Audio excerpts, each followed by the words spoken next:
একটা কথা তুই কান খুলে শুনে রাখ, আমি তোকে তোর বাবার কাছে পাঠাবো।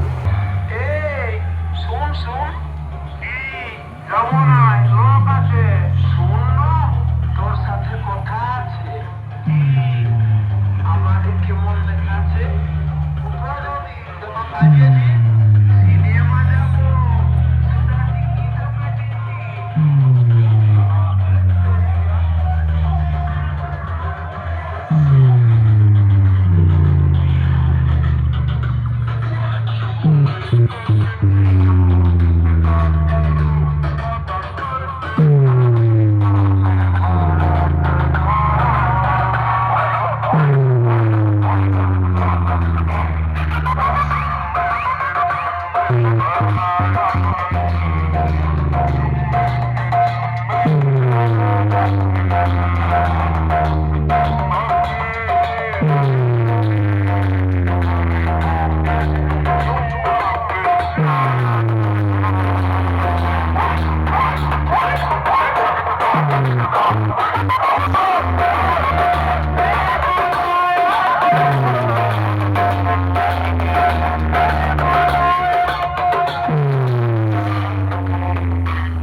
Mm-hmm.